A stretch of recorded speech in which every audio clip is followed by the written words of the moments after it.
Upon entry, we are given a human body and the means to control it. We enter this system as an avatar capable of moving through time and space. We are given the independence of thought and movement, a single being that is very powerful. One human body at maximum capacity has the ability to bend this entire system to their own will. We have seen this with dictators, spiritual leaders, and in others in positions of power where the point of influence to millions lies with one being. It only takes one person to irreversibly change the world forever. That one part can affect the entire whole is testament to the power that one holds within them, and the system has no interest in you changing it.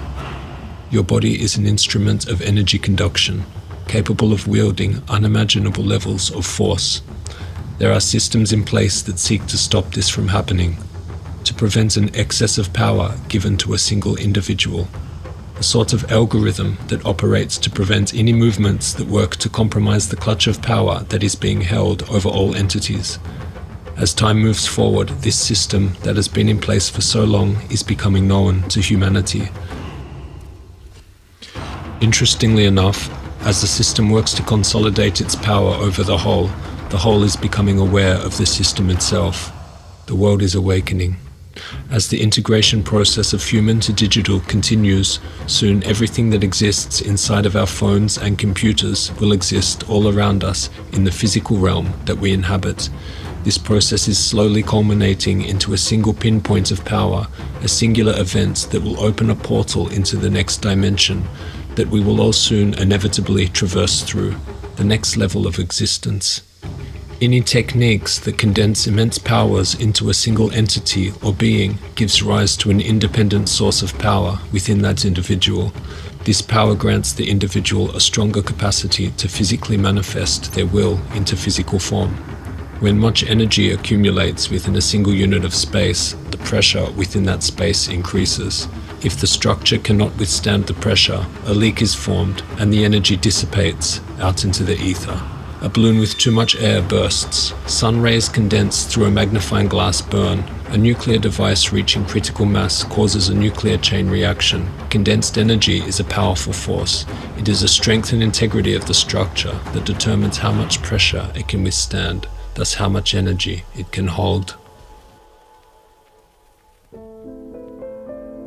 Semen retention works in such a way that one can accumulate their energy inside of their body so that it regenerates themselves into a highly powerful state of life force. The level of accumulation depends on the individual's strength of will to keep these forces within their body without them being expelled. Sexual energy conservation is an alchemic process that has been discussed and practiced throughout the ages since ancient times. That is why most great geniuses like Pythagoras, Plato, Aristotle, Leonardo da Vinci, Spinoza, Newton, Beethoven, Spencer, etc. led continent lives. They conserved their seminal lecithin, which was converted into brain lecithin, providing their brains with optimal phosphoric nutrition on which brain activity so greatly depends. The ancient Greek philosophers speculated much concerning a possible internal physiological function of the semen when retained within the body. There is still much we are yet to learn about energy, so we see the benefits of retention expressing themselves in oftentimes abstract ways that appear almost unexplainable to anyone who hasn't tried it for themselves. Attention from people, from animals, unsolicited offers from others, heightened intuitive awareness, and so on. If you have ever seen sound waves in sand, you will see that the patterns of sand are organized into completely different forms depending at which frequency the sound waves are vibrating at. In much the same way, you are raising an output frequency by abstaining from interaction of your lower energies. This change in frequency rearranges the entire state of your very existence. Your semen creates life. Your body is life, and in order to make new life, it has to sacrifice a small portion of its own. Many people today are losing this valuable resource on a regular basis, and repeated over time, this has been said to deplete our overall life force. After the leaks of loss are stopped and the energy builds up within the body, one may feel immense emotional and physical pressure, coupled with a strong desire to release those built-up energies via sexual activity. But once this leak of release is sealed up, the energy will seek to express itself in other ways, in more creative forms of endeavor. This is how transmutation occurs. This energy needs to be expressed, and it will express itself unconsciously in anything that you do, in any venture you undertake. It does not necessarily require any such special rituals to transmute this energy. All that is necessary is the habit of retention and the physical commitment to the objectives and activities you are carrying out. If you're an artist, you just need to keep making art while retaining. If you're a business owner, you just need to keep working on your business while retaining. It has been my experience that no particular transmutation ritual is necessary here. It is simply the physical act of carrying out your life's work whilst conserving sexual energy that will allow for transmutation to occur. A speaker or writer who is addicted to waste in this department, though he may talk and write with great profuseness, may expect that his words will be comparatively powerless in their effect upon others. They will lack germinating power. But he who retains this element, other forces being in proper balance, charges not only his words, but his very atmosphere with a power which penetrates and begets new thoughts and new emotions in those with whom he comes in contact. Reserve is the grand secret of power everywhere. And when the fit time comes to exercise the crowning function of manhood, to impart the germ of a new immortal who shall repeat oneself in a nobler type, to expand and rejoice through the eternities, he who has reserved his forces has at full command the elements requisite for the godlike purpose. As an entity increases in energy, the power of their will increases accordingly. The body carries out the process of physical manifestation. The more energy in the instrument, the more force it is able to generate out into the physical realm. Written over 150 years ago on the subject of semen loss. But there should be no waste. It's too precious. It is the concentrated essence of all the life forces of your being, distilled and compounded with marvelous chemistry in the most wonderful of laboratories. These are not fine words, merely they state a most undeniable fact. This element, when retained in the system, the mental powers being properly directed, is in some way absorbed and diffused throughout the whole organism, replacing waste and imparting a peculiar vigor in every part.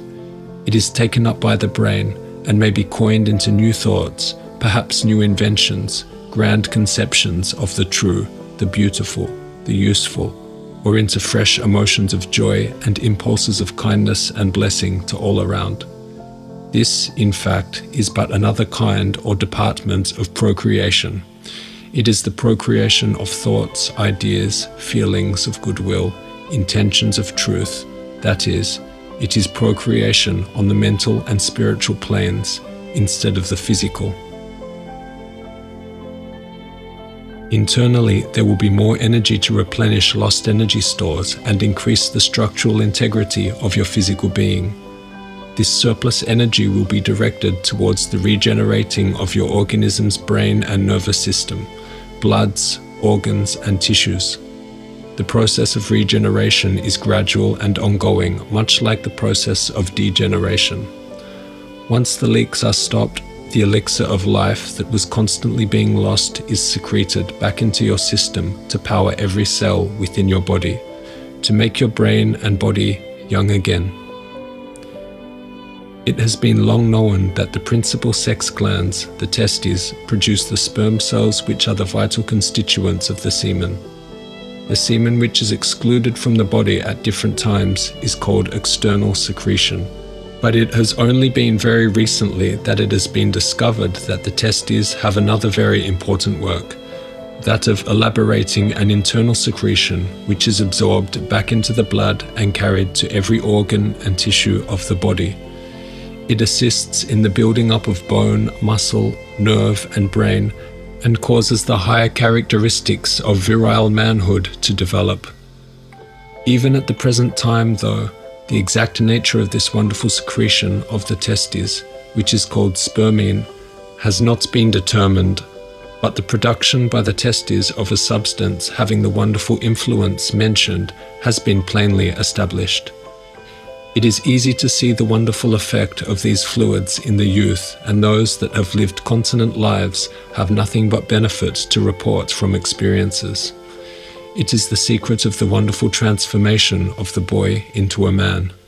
The powerful muscles, the vigor of nerve and brain, the manly form, the qualities of will, initiative and courage, idealism, the social instinct, sex, love, etc., are all dependent for their normal development on the sex organs. It is a well-known fact that through any cause the functions of the testes are destroyed before puberty. The essential characteristics of manhood take on a different form. They are likely to be completely without them, or only have them in a very minor form. Consider the transformational process a man goes through during the stages of puberty: the development of muscle and form, the growth of body hair, the deepening of the voice, the mental shift, an utterly metamorphic process of change taking place in large part due to the internal secretions of the male hormones from within the testes. From this process, do we not witness firsthand the indispensable value of the internal secretions and their necessity to the male human body? When the lymphatic system is filled with transformed vital fluids, we truly feel alive. This water of life fills the body with physical vitality and generates an abundance of the electric and magnetic forces that thrill the nerves with spiritual energy. The organs are fed with so much of the good life substance that they all rejoice in their duties and work so harmoniously that perfect health is realized in every part. The brain is fed with the subtle essences which are transformed into thought force, and the mind is clear and brilliant with a thought-creating power above the ordinary. Thus we see that the greater part of the physical and mental strength is derived from the conservation of sex life. It inspires to joyous activity in every line of work and gives that feeling of self-completeness and satisfaction that brings serenity and security of mind. The lymphatics reabsorb the vital essence that are not expended and return them to the blood, by which they are redistributed to the various physical organs. The organs of sex have other uses in the human economy than selfish gratification or the propagation of offspring. There can be no great development of spirituality until it is understood that the conservation of the sex fluid furnishes the essence from which the nerves and brain are nourished. These restorative and regenerative benefits associated with conservation have been written about extensively throughout history in the scientific, medical, biology, philosophical, and religious texts. From religions all over the world that had minimal contact with each other during previous periods, yet still arrived at similar conclusions regarding the benefits of retaining one's sexual force.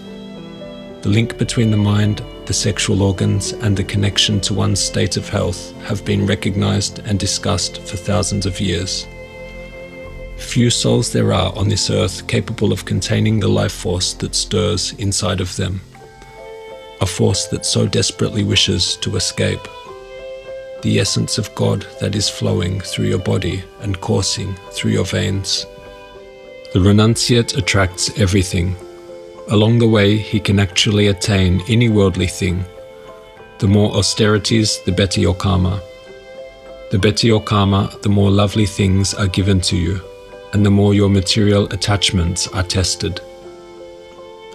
Your temptations increase as you become a renunciant, because one becomes more attractive to all of nature. You become a magnet for nature. And because you are no longer in nature's thrall, nature becomes your thrall. This goes on incarnationally until you have experienced enough to renounce all. This is a profound metaphysical truth and fascinating to watch. The aspirant will be tempted many times, and many times he may fall before attaining final liberation. The great yogi Swami Vivekananda wrote about the phenomenon this way. When you renounce nature, you find that she takes an interest in you. When you renounce her a little more, she begins to chase you. And when you finally don't care for her at all, she becomes your slave. Another way of stating the law is thus: when you become entirely devoted to the Lord of creation, all of creation becomes devoted to you. The universe exists all around you, yet within your being, the universe has concentrated into enough power to carry out its own will, the will of the universe. You are a living and breathing manifestation of this universe, and the universe around you is supporting this growth. Your being is carrying the torch for all of nature. Nature is on your side.